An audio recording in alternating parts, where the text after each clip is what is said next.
So it's my very great pleasure to introduce Professor Brad Jackson. I think some of you will know him already. He is co-director of the New Zealand Leadership Institute and the Fletcher Building Education Trust Chair in Leadership at the University of Auckland, where he has been for some 7 years, I believe. I first met Brad when we both were at Victoria University, and he was the surprising commerce faculty academic who actually came to the art gallery and was interested in the arts and culture side of things, and we embraced that very gratefully and enjoyed his company. And since then he has evolved that interest, and he's done some direct work with museums and galleries as well as this leadership work. So when we talked about having a conference about leadership, he was the obvious person to set the scene for us. So I'm going to hand straight over to Brad. Thank you.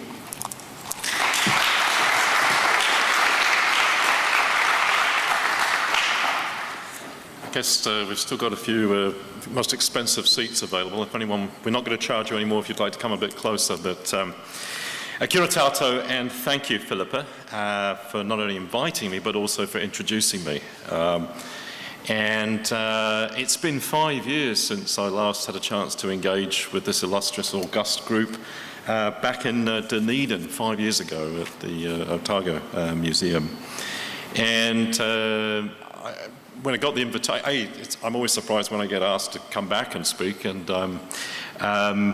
but particularly this group really is important to me. I've been in this country for the last 13 years, and I'm eternally grateful for the work you do in terms of being able to orient and make sense of the land that myself and my family have emigrated to. And just this summer, we've had this wonderful Kiwi golden summer. It's been a little bit too wonderful and golden, and I was quite stunned driving down from Auckland just how severe this drought is. But my wife and I have taken advantage, as most of you have, to crisscross across the North Island. And whenever we hit any town, there are sort of four prerogatives. First of all, where's the museum?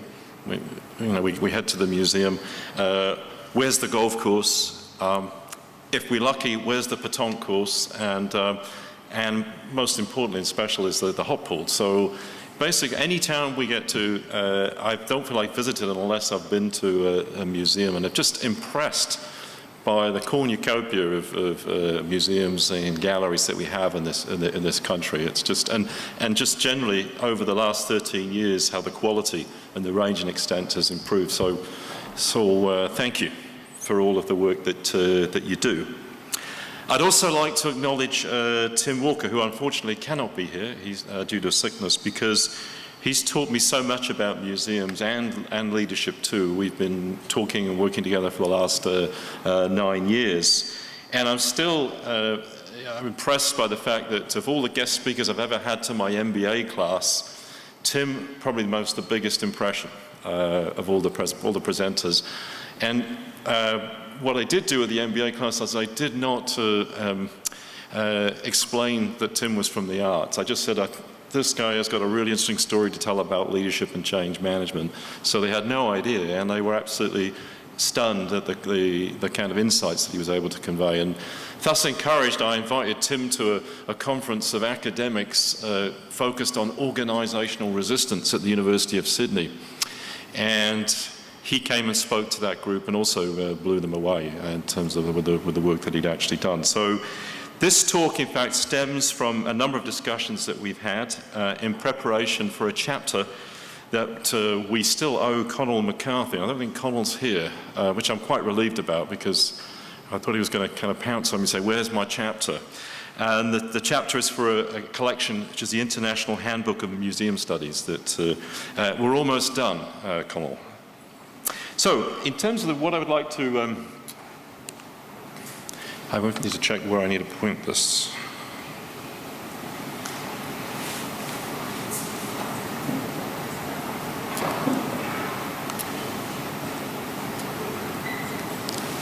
Okay. Fantastic. Yeah. The really observant people here will notice I've made a slight change to the title. The title is "The Museum as Critical Hub And the new edition is or node. And I'm going to basically, it's going to be a really tough question I'm going to pose to you right now. If I had a show of hands right now, and to ask you to think about your role as a testing ground for leadership in this country, how many of you would want to commit yourself to being considered a critical hub of that test? Can I have a show of hands on that? Just because we'll do a comparison afterwards. Who would see themselves as a hub in that process? Come on, be bold, Who would see themselves as a node? All right, we need to figure out how else you see yourselves then in that particular mode. But essentially what I'm going to focus on is this notion and make the argument. I think New Zealand has the potential to become a testing ground for new leadership approaches. And if you think about the experiences that we've gone through over the last 4 years, we've had plenty of raw material, plenty of tests. In common with the rest of the world, we've had the global financial crisis, and some would argue that we in fact have had been less tested than, say, other parts of the world. However, as we were basically coming to terms with the global financial crisis, we suffered several severe and tragic earthquakes and thousands of tremors in our second major city in a very important region of the country, in Christchurch. And that's put huge pressure, not only within the Canterbury region, but also beyond. It's been a tremendous test of leadership and will continue to evolve, as we'll discover later on in the talk. Within the same year, several months, we had a very focused but tragic mining disaster, which really pointed to the shortcomings of governance and leadership in the business sector at Pike River. On a slightly more optimistic note, we decided finally, Auckland, after 160 years of discussion, finally decided to come together as one, as the legendary super city, and essentially provided a very major governance and a major leadership challenge, and did it in very short order. And on an even more positive note, we brought the World Stadium of 4 million, ran a very substantial, large sporting event, which really did tax and show their ability to be able to come together and through distributed leadership to host this particular event. Most recently, as I mentioned earlier, we're now throughout the country facing a major severe drought in which is particularly affecting the rural sector, and is really going to test rural leadership beyond. So if you think about what we've had to go through in the last 4 or 5 years, there's been huge amounts of very substantial cross-national tests of our ability to be able to respond in a constructive, in a kind of sustained way. So the argument I'm going to put forward tonight is that how about if we were to consider this country as a testing ground for leadership? When I first came here in '99, a number of people mentioned to me that we realized that we used this country as a place to test new computer equipment, new phones, new technology. And of course, the optimistic said, well, it's because we're such an open and enterprising people. And the more skeptical of them said, well, it's because if they mess up here, nobody else will know in the rest of the world. But it really struck me that there was this sense that there was quite a bit of pride about this notion of saying this is a place where we can act as a place to be genuine and to push out the boundaries, to quote punch above our weight. So the thought occurred to me, well, if there's a readiness and a kind of hunger and a pride about being at a place to experiment with new technology, new communications technology, why couldn't we tap on that hunger in terms of acting as a testing ground for new leadership processes? So if you like, a soft technology. Why is it whenever we're thinking about exporting our expertise, it has to be based on hard information technology, biotechnology, individuals in white lab coats, etc. Why could we not potentially export our expertise in the area of softer processes, leadership and governance processes? So we think about the word test. What is that communicating? Well, when we talk about this notion of testing, why is it, what are we conveying there? If it's a test, it is a test because it's experimental. There's an element we don't know how it's actually going to work out, and but we'll have to persist, and we'll have to be willing to change and try and observe very carefully how those processes. What else does the test imply? Yes, a strong possibility of failure without experimentation. When we think about rugby and cricket tests, what essentially are we trying to do there? Yep. Get a result. Yeah, we're working to a particular result, but once we get to that result, is that sufficient? You have to keep. If you think about this notion of a test, it's essentially to say, this is the best we can possibly be at this particular point in time. And this is how we stack up in terms of the rest of the world, in terms of how we're able to respond. So if you're right, it neatly encapsulates this notion of performance, of achieving results, but also be willing to fail, to experiment. And it's really quite, I was back in Canada for a week last week and listening to CBC radio and then coming back and listening to New Zealand radio. And just seeing this sort of willingness for our media to, if you like, encourage experimentation, to basically tolerate failure, it was quite sobering, the comparisons in terms of the interviews that take place in one national media versus another in terms of that. So there's some work that we're going to have to do. When you look at the definition of testing ground, it suggests that it's a region resembling a laboratory, as it offers opportunities for observation and practice and experimentation. So it's something we need to be willing to observe closely and openly. We need to be willing to continue to practice and to continue to experiment. Because the consensus generally, and the way it's cast is, and certainly in the media, is, where are the leaders? There are no leaders we can actually trust. What I'm going to suggest is what's more important is where is the leadership? The way in we go about creating a leadership right now is this satisfactory? Are the existing kind of models and conventions that we follow, are we happy and content with those? Or do we sense there's a sort of this could be done better? There are other ways in which we could practice. And it's a combination of our thinking, but more importantly in terms of how we practice leadership. So what I'm basically putting out there today is to say, in my, quirky, mad professor way, is to say, why isn't it possible for us to think about New Zealand to become a testing ground?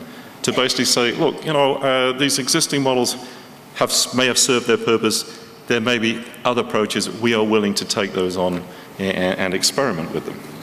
So why New Zealand? Well, one thing that's made a massive impression on me is this, I guess, the richness and the variety of philosophies of leadership from our Indigenous people. And a number of the Indigenous leadership scholars based in this country are actually exerting quite significant influence throughout the rest of the world in terms of these notions of philosophies of leadership and practices of leadership. And in particular, when you've got two founding nations and the kind of leadership challenges that particularly poses, a very rich source of learning. We also, within the Pākehā world, have one of the most powerful icons of leadership and proponents of leadership in the world is recognised internationally. So Ed is the patron, in fact, of the New Zealand Leadership Institute. So essentially, if you like, we have we're known for our ability to be able to push frontiers and to push boundaries, etc. So it's not a difficult proposition to make that case. The other thing is certainly from my perspective, based at the business school, we have a remarkably and increasingly diverse group of leadership philosophies and cultures that we're bringing to this particular country. Traditionally, in terms of the dominant Anglo-Saxon, you have some strengths in terms of leadership, but some weaknesses. what we're seeing now through the immigration patterns is a much richer tapestry of ideas about how to practice leadership, how to think about leadership, which, coming from Canada, I was more used to, but now I'm seeing that the same kind of diversity of discussions, of richness of discussions about which is the best way to lead, which is the best way to follow. And this is an example. This is one of our business case teams, essentially go around the world to compete against Stanford, Harvard, Copenhagen, etc. And one thing that really strikes me about those teams is that ethnic diversity, the cultural diversity that they've really been able to harness, and they're the future, certainly in terms of business leadership in this particular country. And one thing I think is particularly, if you like, this can work for leadership, but it can also work against leadership, is this 2 degrees of separation. Everybody knows everybody. I mean, I was looking around this room and I recognize at least a third of the people here already.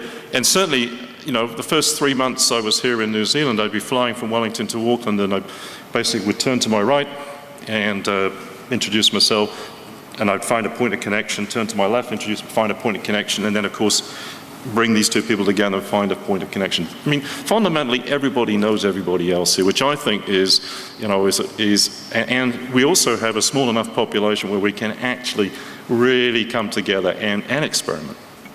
And, you know, in terms of, there's a lot of opportunities for what we call proximal as opposed to distal leadership in this particular country. So on balance, I would see this as being a real advantage, although regularly I'm told about this thing called the tall poppy syndrome. Although, funny enough, anywhere I've gone on the planet, people have told me about their equivalent of a tall poppy syndrome. In fact, I'm hoping to get a collection of what that means in various languages around the world. But we have our own peculiar flavour there that I think is a function of this 2 degree. The other thing that I found that's particularly helpful is we are perceived to be honest brokers, rightly or wrongly, around the rest of the world. And so I think that would be a really important basis for us. People would be looking for us to actually say, look, here's some new practices, new ways of thinking about leadership.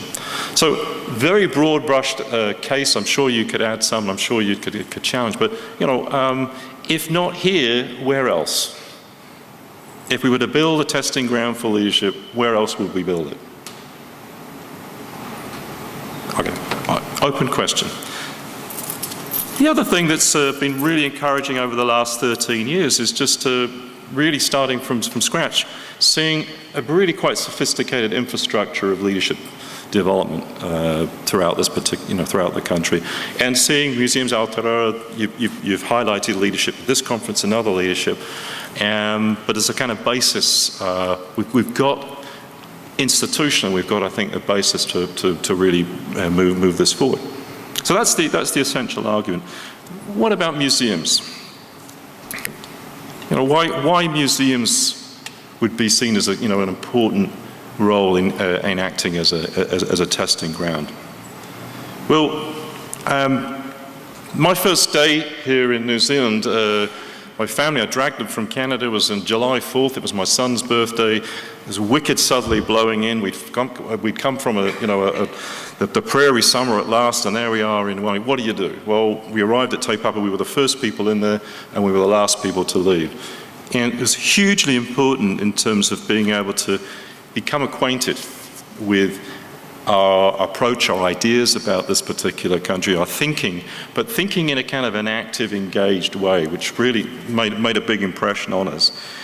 I was very fortunate to be involved in the He Kakakura Strategic Leadership Program that was sponsored by National Services Te Parangi. And we had 6 programs that we ran, with a number, and I'm just trying to get a sense, were any of you graduates of that program at all? Can you put your hand up? And yeah, okay. You still look so youthful. I can, it was. But the thing that really made the big impression for me was an executive leadership program, was how much further the museum and the art gallery sector were along, I guess, the leading edge of knowledge, of technology, of change than we were in the university. So it was one of those classic things that we as faculty, and certainly myself, made a big impression on me. The challenges that you were facing and addressing were the kind of challenges and phases that we were going to have to face and still are facing as a university. And what really struck me was the incredibly positive and constructive nature with the participants engaged. So that gave me a kind of sense. So looking at then what are museums here to do, this is the ICOM definition. I'm struck by a particular line in it, but it's a non-profit permanent institution in the service of society and its development. And it does a whole bunch of other things, I know that, and it's in that list. But that grabbed my attention to say, you are here in the service of society and its development.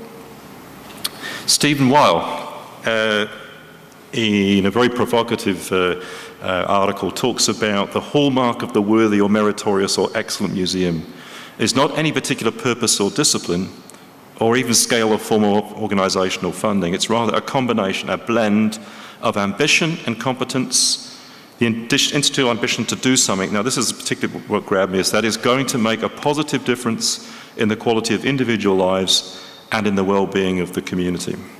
What I particularly liked here is this equal emphasis on leadership and management and developing a healthy blend for that. But that particular sentence gave me a very strong indication that, given the sort of mandate, the role of museums, then why wouldn't you be playing a critical role in New Zealand becoming a testing ground for leadership? And a quote from Ken Arnold from the Wellcome Collection highlights this notion of your role as political activists. Now, you may not be necessarily aware of that, but it's a fact, as he observes, is that the most radically different aspects of curating to emerged in the last half century is highlighting the political, social, and ethical judgments. So essentially, if you're playing a political role, by definition, you must be playing a leadership role, because fundamental to that is the ways in which power, which is associated with collections, exhibitions, and museums, should be distributed and exercised. So if there's a political aspect to the work you do, by definition, you must be at the forefront of leadership. By the way, I'm looking forward to your reactions at the end, not only here but in the bar. So I will be around and love to have some pushback on what I'm saying here. So basically, I've made a case so far to say I believe New Zealand could act as a testing ground for leadership for the rest of the world. I believe that museums can and should play a critical role in that. And now I'm going to basically lay out what I think might be 5 key leadership tests that the rest of the world would be looking at, that we would be looking at. And this is based on probably the 5 most important debates and discussions that are taking place around leadership amongst academics and practitioners around the world. So here are the 5 key leadership tests. The first would be that we are actually actively developing leadership, not just leaders. In fact, our focus should be shifting from leader development to leadership development. I'll explain what I mean by that focus. The second is that we will be promoting a place-based intergroup leadership. Historically, the focus around leadership has been leadership within organizations, within teams, within groups. To me and to many others, the major challenge is how do we combine those organizations and institutions that have frequently competed against each other, or at best ignored each other, have combined to create scale of purpose and scale of effort. That is the major focus, I think, for leadership of the future. The third issue test would be, are we actively fostering a willingness to tackle wicked problems? I'm going to explain what I mean by wicked problems shortly. And are we creating leadership practices that are fit for the age of complexity? So, as opposed to the more stable industrial age world. And finally, I think, and the most pivotal here is this notion, are we modeling what I describe as leadership in governance? And a number of you, I know, serve on boards, take on governance roles. And the challenge I'm going to pose to you is the extent to which you, in your role, are you actively considering the leadership work you're doing within the boards, but also within the organisation as well. So they're the 5 tests that I'm going to advocate. What I'll do is I'll briefly explain them and then illustrate them in terms of museum practice implications. So let's kick off with the first, actively developing leadership. Well, to help us with this, I want us to give a kind of a broader notion of leadership, and I'm going to use Keith Grint's 4 lenses of leadership. And he essentially suggests when we look at leadership, We can look at it through the lens of the results. And I know a number of you waited with bated breath as to see who the award winners will be for this year. But essentially, what that's focusing on is those that win tomorrow, there has been leadership. Those that don't win, well, they need to work more on their leadership. I mean, that's kind of the argument that we might want to propose. We can contrast that to leadership as position.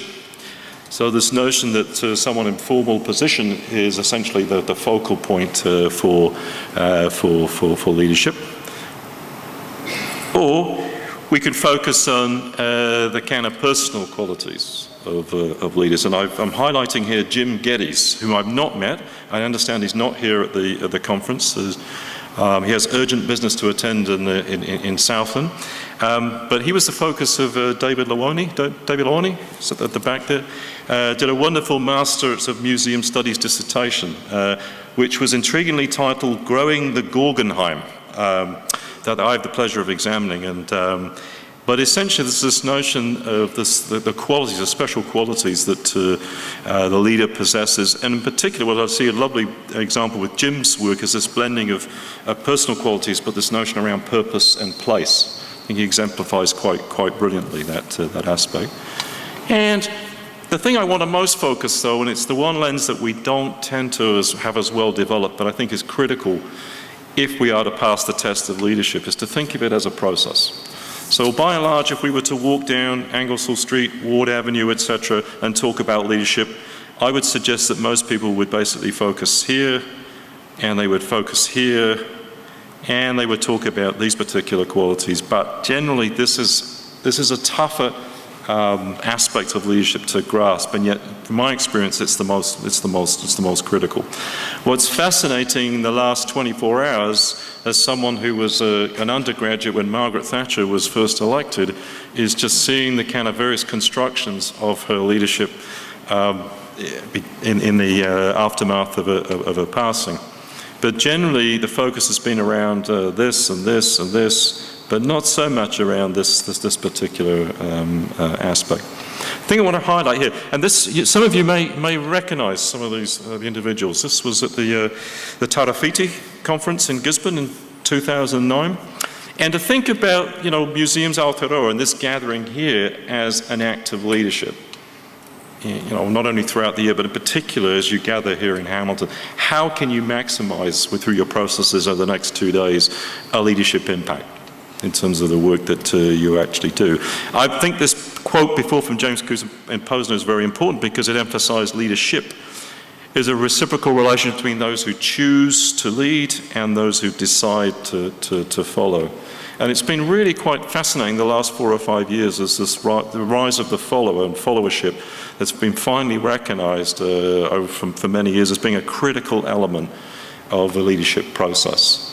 And generally when I've been asked by the media about the quality of our leaders in New Zealand, I've said, well, I've met some very fine leaders, but we could really work on our followership. We're not a great nation of followers as a rule, and that might be something we need to really think about: the extent to which we are actively and constructively engaged in creating leadership, as opposed to focusing on the leader. And that's something that I think my experience working with Māori is something that's intrinsically recognised as an important part of the leadership process. So, not only in the context of the people who work in museums, but I think the most important aspect of your followership equation are your volunteers, but also those that follow, that actively engage with the museum. And Sharon McDonald makes this observation. I'm sure this is something that keeps you awake at night too. Is one of the key questions arising from the proliferation of museums is whether it will be possible to sustain. Will the public be afflicted with collective museum fatigue in the face of too much of a good thing, however good?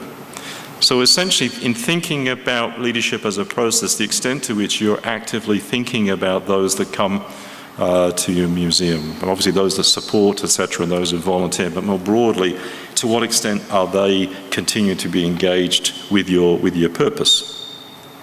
So these are the 4 lenses of leadership. The one I would choose to highlight and say that's the area we really need to experiment more than anywhere else is in this notion of process. And we have an absolutely brilliant example of leadership and process, and it was great to see Sam Johnson being acknowledged to the Sir Peter Blake Award. But most importantly, this was a terrific example of adaptive leadership, collective leadership. This is the student army based in Christchurch, and of course a number of other examples as well, the student volunteer army. Which leads me on to, okay, so we've got these four lenses. The two I would want to add to this equation, I think are particularly important to highlight, is this notion of place. And I guess the interface between place-based and purpose-based leadership. And in terms of the work that you do, you play a pivotal role in forging place-based leadership in this particular country, whether it's, this particular relatively small, but I'm sure, it's got lots of punch in terms of the influence that it exerts. Does anyone actually direct this particular museum here in the audience? So, the Tapaoeara and Valleys Museum, or the Kauri Museum? Yeah. Great to see you again. And particularly the Kauri Museum illustrates this kind of bringing together of place and purpose, in terms of that regional purpose and representing that and providing as a kind of pivotal point for leadership. And the example that really struck me when I first arrived was this, the hip-hop Aotearoa Respect exhibit that Tim launched at the Dow's Museum as an attempt not only to represent but actually stimulate actively a community, to agitate within the community, to create a reaction to a community that historically had not engaged with the Dow's Museum. And this became a focal point for a case study that we wrote, that we published to a more broad leadership audience about this notion of museums as, in fact, feel like not only promoting resistance but actually engaging with community resistance to forward a stronger sense of place and purpose. So this gets to this question of hub or node. I looked in the dictionary, the distinction between a hub. The hub is a central part of a wheel rotating on or with the axle from which the spokes radiate. A place or thing that forms the effective center of an activity, region, or network. So essentially what Tim argues here is if you have this notion that the museum is a hub, you would see that the museum, the context of the museum of leadership is in fact the museum. So you would actually focus on the museum as a kind of source and focal point for leadership. Contrast that to a nodal view, which essentially is a point at which lines or pathways intersect or branch. And here the museum is integrated within a much broader context, a web of leadership. Now I'm not suggesting that there's a kind of pure versions of hub or node here, but it does highlight in terms of thinking about what your contribution might be in terms of promoting better leadership and governance within your community. Is it better to focus on yourself as saying we're a kind of key hub in this, or actually are we actively involved in being part of a node, but also, if you like, identifying other nodes to connect and work with? Can anyone think of other metaphors that might be a useful way of capturing this notion of your role as place-based leadership, other than hub or node? These are the two that we've been discussing. Tim would suggest that historically this has been the dominant paradigm of place-based leadership for museums, but this is an area that he's basically arguing for and acting for. And anyone other? I realize I'm in a kind of this is a lecture mode. It's kind of hard for me not to be in a seminar, but I'm just putting these out there to think about what you think the optimum role would be. This quote here, which, if you like, encapsulates the note. It says, within this complexity, we are seeing the idea of the public sphere evolving as networks of interdependent agents connected in a collaborative dynamic. There's a common goal or an outlook or need. In a world of increasingly mobile, changeable structures with multiple overlapping hierarchies, the nature of museums' involvement in and active facilitation of the public sphere would appear to call for fresh vision, organizational paradigms, and a culture of partnerships, both internally or externally. So partnerships would be pivotal to a nodal view of engagement. All right, so the third test, this takes us to wicked problems. And again, I'm indebted to Keith Grint for identifying this. And essentially what he suggests is that we use this word leadership far too universally. We don't use it in the focused way that we need to be able to really make the most of it. In fact, what he's suggesting is really leadership is only there to tackle what he describes as wicked problems. Now, as a young kid in England, I remember whenever the group would propose something that was slightly devious, slightly naughty, slightly out of the way, one of our colleagues would say, "That's wicked. That's wicked." And so essentially, it's capturing this notion of something that's edgy, where the problem's complex, where there's no union-linear solution, and there's no obvious clear right or wrong answer. So that's what leadership is there to do, is to tackle, to pose these wicked problems and demand some kind of a response and discussion around them. In terms of the critical problems that we have to face, which are based around crisis, they're obvious problems, they need to be handled quickly. He's suggesting that in actual fact, it's not leadership that's required, it's command. And there's there's a delicious irony, because a lot of people, when they talk about strong leadership, what they really mean is command leadership. Versus tame problems, and I have an issue around those tame problems because I think it suggests something that's relatively easy to address. And most of the things that we deal with on a day-to-day basis would be tame problems. They're complicated, but they can be solved through some kind of a union-linear logic. And here he's suggesting that management is the appropriate process because the focus is around organising a process. So leadership, in fact, is not required as much as we would generally suggest, how we would talk about, and that it's there to tackle specific kinds of problems. So I'll give you an illustration from the Christchurch earthquake. Obviously, initially, in the aftermath of the earthquakes, we needed command. We need to be able to provide answers. We need to be provided quickly and communicated. As in the aftermath, working through the various resolutions of the difficulties that had to be taking place, we needed to see much better, much stronger management around organising process. In the context of wicked problems, however, there is this much broader, much tougher question, which is about what kind of city should we be creating for the future? Is recreating as much as a reasonable facsimile of the city from the past sufficient, or is this an opportunity to actually say we can create something quite different and distinctive? And I'm looking forward to talking with Jenny about her perceptions on that, and the extent to which we've shown a willingness to really grasp the nettle and tackle that as a wicked problem, as opposed to a kind of a management problem as well. So I guess it begs the question, the extent to which you, in the work that you do, I would imagine that most of the work you do is in the name of management, and occasionally is in the name of command. But in terms of real leadership, tackling, being willing to pose and grasp the much tougher problems, that is the real work of leadership. And I've been intrigued, watching very closely, Jenny, the progress of the art gallery and the way in which it's actually become a major site for command and then a site for management.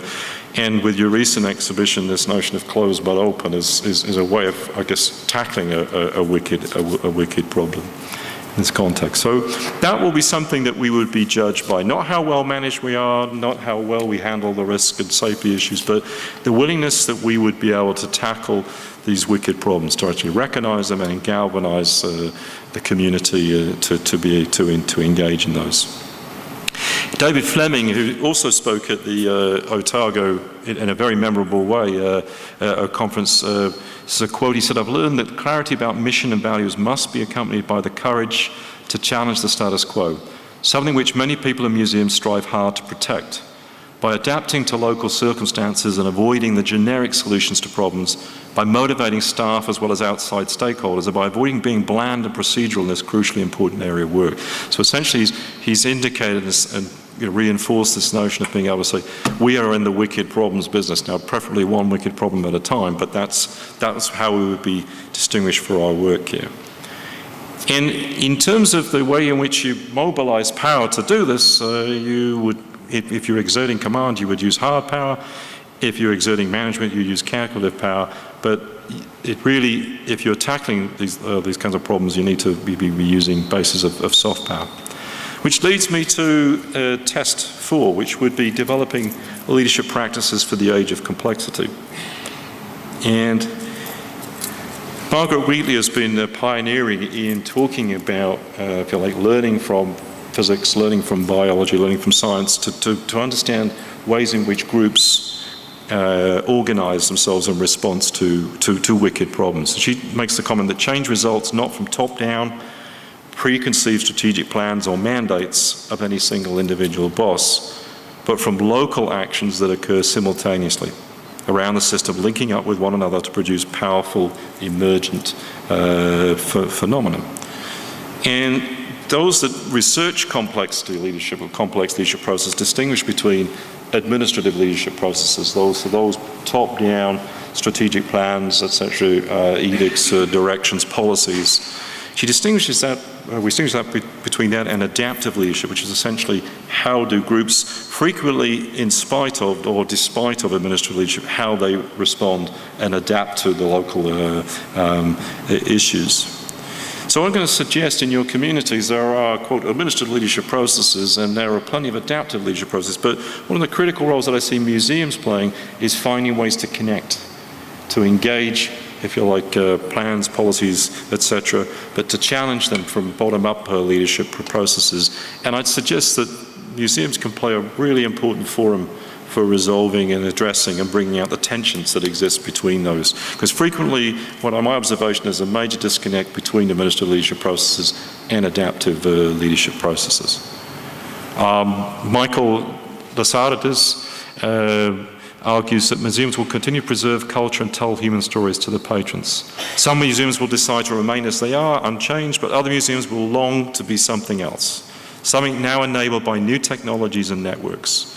We should be filled with impatient wonder for what they'll become, like cities after the invention of the electric light, deeply transformed by deeply complementary technologies, making them more vibrant, effective, and I love this word, raucous, and alive.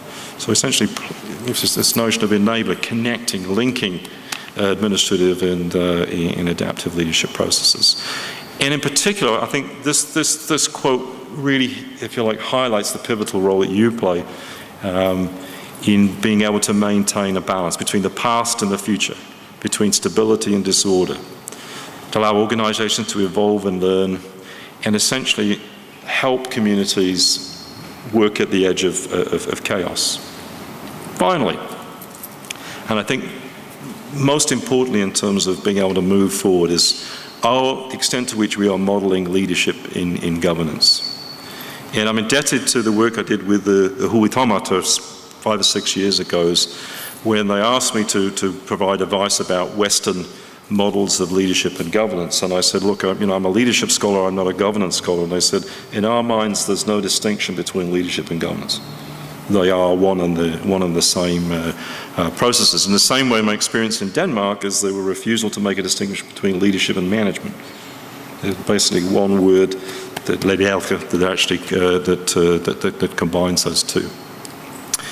I'm indebted to the Holocaust Centre of New Zealand. Are they represented here at this conference? This is, a typical board giving up lots of hours and time to be able to support a museum. And the focus, I guess, has shifted from a conceptual separation of governance processes from leadership processes. In other words, governance has been seen as a separate activity from leadership. But what I'm going to suggest is that we've done ourselves a disservice in terms of making that particular distinction. And in actual fact, boards play an important direct as well as indirect role in their ability to promote leadership within the organization and beyond, simply by the way they conduct themselves, what they choose to focus on, the extent to which they're willing to focus on wicked problems as opposed to management issues, etc., the extent to which they're willing to look forward as to way to look back. We've done research on boards throughout New Zealand, and we've realized that in actual fact they are acting frequently unconsciously, and certainly it's the last thing that they would want to do. But that one of the unintended consequences of focusing on checks and balances is they're actually thwarting leadership in a lot of the organizations that they want to actively promote because of concerns about risk. Essentially, we've created a situation where they put quite substantial brakes on our abilities to be able to promote leadership. One of the most I guess, fascinating windows onto governance was offered by this movie. I watched this movie, I'd only been here 3 days, and this was televised, Galen Preston's documentary on Getting to Our Place. But apparently it was 1 hour, but there's like 35 hours of film sat somewhere that I'd love to be able to see. But I have used this particular documentary to teach MBA students, not only here but around the world, about governance and leadership processes. It's a remarkable fly on the wall. And if you haven't had a chance to see it, or have a chance to see it again, but hugely instructive in terms of seeing this interface of leadership, governance, and management processes and being worked out. So, and to emphasize this notion of governance, leadership and governance, I'm calling upon Stephen Wilde's quote from his book, Making Museums Matter. The emergence of museums that are far more involved in their communities culturally, economically and socially, so that, and I like this is particularly critical, their governance calls out for the active participation of public and private sectors, individuals and organizations with a sense of responsibility to and for the maintenance of a healthy, creative, innovative society. So what I'd suggest there is we see a very strong nodal view of governance as opposed to a hub view of governance there.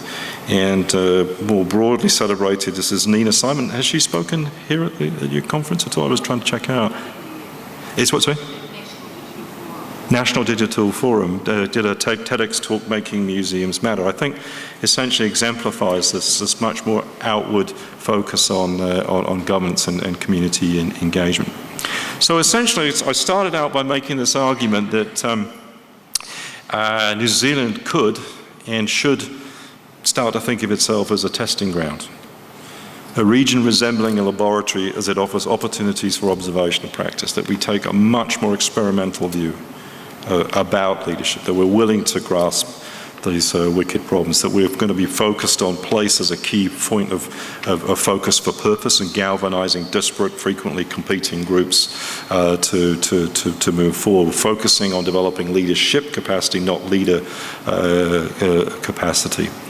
How will we know we've succeeded? Well, one way to think about this, and it's slightly light-hearted, but how about if we became the world's #1 leadership tourist destination? So I'm not deliberately appealing to our Prime Minister who looks after tourism, but essentially, if you were to think about this notion, why, if people were coming to us to basically observe and learn from the leadership processes that we've developed, instead of us getting on a plane to, Stanford, to Harvard, to Oxford or whatever, how about if they came here?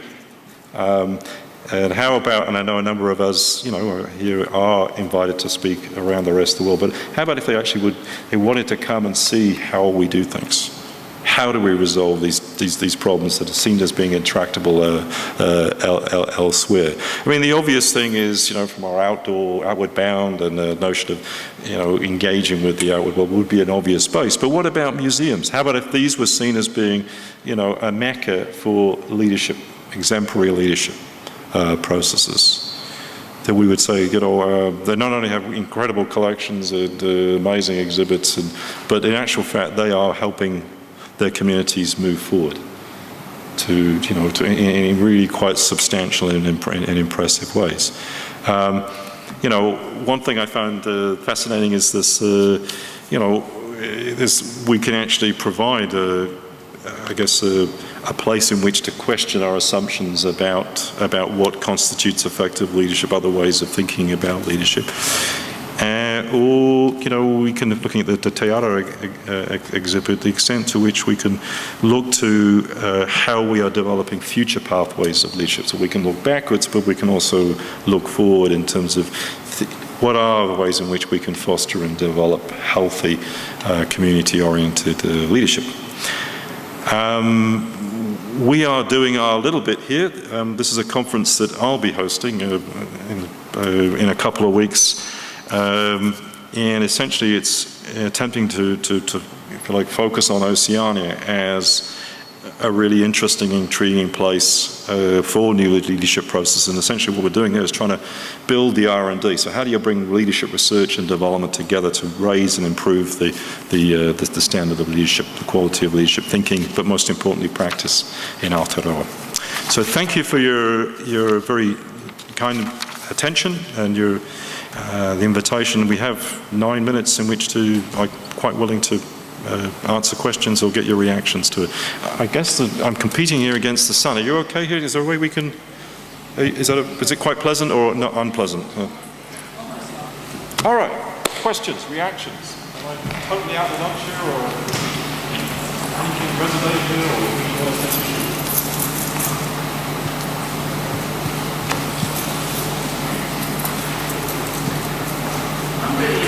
I better have this kind of reaction. I'm really interested in leadership as the process. I would love to see museums being in the process. Can you give a kind of an example of, sorry, I'm interested in the leadership as process. Can you give an example of a museum demonstrating, practicing the process of leadership? Well, I guess I mentioned this Getting Respect exhibition as an example, but if you think about it, in the way in which the way in which you engage your audiences would be a model of that. But also, I think if you think about this governance processes, the extent to which when you are engaged in board discussions, etc., do you tend to fall into a kind of a ritual? So in other words, the way in which board meetings are held tend to follow a certain pattern, a certain issue, etc. And you can pretty well predict what each of the board members is going to say, and even more tragically, you're going to predict what you're going to say and when you're going to say it.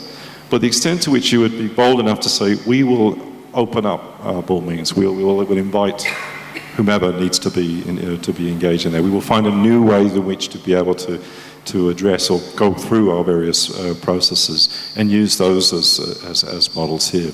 Has anyone got an example that they're willing to share and help here as an example? They would say of an example of a wicked problem being tackled in which the process by which the problem is posed and addressed becomes almost as important as the actual problem itself is illustrative. Does anyone want to raise an example there?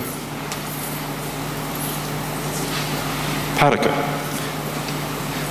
I'm sure there's plenty of examples there.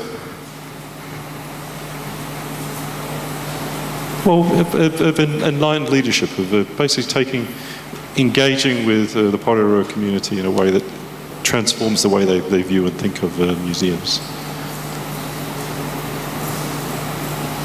Whether you'd be willing to share them right now, I'm sorry to put you on the spot, but that's certainly been my observation, to see how Paraka has become an important part of forging a distinct identity for Aotearoa, change the way people engage and think about it has been hugely instructive, important, so redefining that.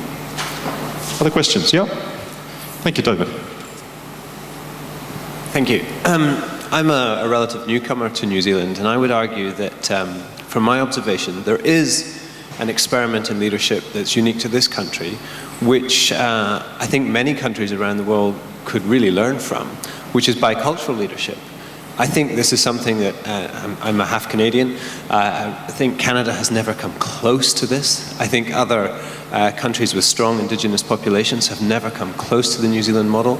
And I think we doff our cap to Te Papa as the forerunner in this, that I almost feel like the rest of the country is still catching up with the idea of bicultural leadership. And I just wonder whether actually that great experiment has only just started here, and it's already a testing ground that I'm not even sure that we're learning the results from that yet, and just would invite your commentary on bicultural leadership as an experiment in process. Something that, made a mass impression when I came, this notion of creating a bicultural organisation. And maybe there's a sense of that was shut, it's kind of shut down too early and says, well, we've been doing that, now we move on, etc. But in actual fact, we haven't spent enough time really observing and disseminating the work that we've done there. And that notion of active experimentation, perhaps that's been lost. I don't know. I mean, it's become institutionalized. It's become, if you like, seen as a management process as opposed to a leadership process. So thank you. Which part of Canada are you from? Good on you. Nova Scotia. All right. Yeah. Anyone else want to chip in and observe? You're right. I mean, maybe I've been here so long I'm focusing on the glass as half empty. When I was in Canada, the glass was always half full. I came here, realized it was half empty. But yeah, we're already well ahead. It's a question of recognizing that. And if you like, being able to tell that story more broadly to our constituencies, I think. And particularly our political masters as well. Yeah. Thank you. Yes, so I just wanted to cite the example of the museum I'm involved with, which is the New Zealand Fashion Museum. And we operate a shared authority model. So the garments in the exhibition, the stories in the exhibition are garments that come from the community. So they're a telling of the story that's brought to us by the community. Fantastic. Yeah. Thank you for being willing, courageous enough to share that example. So that's a kind of a shared authority between the board, the management, but also the community.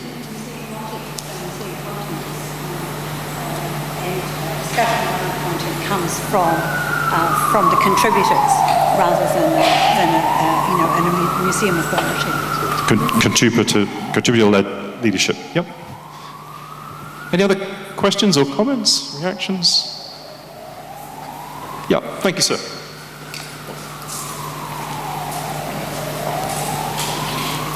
Thank you. Brad, I was quite intrigued with the comment you made relatively late in your presentation about how the concept of governance, you were talking about expanding into sort of public participation, stakeholder participation, etc. Because it'd be fair to say, I think certainly in New Zealand there's been a great rigidity in governance management relationships where the concept was that the board appointed a strategy, appointed the CEO, end of story. Yeah. Is that breaking down a bit, is it, or is it? Well, that's what we're advocating in terms of, and certainly, if you like, because the dominant thinking around governance has been around agency theory, which is how do we make sure that, how do we stop the managers from helping themselves? And we've created this crazy cat and mouse game that not only in business, but also has found its way into public sector and not-for-profit. But in actual fact, we need to find this balance between, risk, but also to see that, in terms of leadership, where does that start? It's not just with the appointment of a CEO, because presumably you had some kind of a strategy in place when you appointed that CEO, but also to challenge and support that particular work, and to see how governance and leadership and management process actually need to be in balance, need to check. Unfortunately, we're very trapped by this notion of there are governance people, which are board people, there are leadership people, which are senior management, and then there are the implementers that, if you think of it from a processual perspective, you start to see how those individuals connect and link, and you really need to ask yourself, have we got good, robust governance, leadership, management processes that connect and link? Because frequently they don't. That's been my observation. They're hermetically sealed from each other.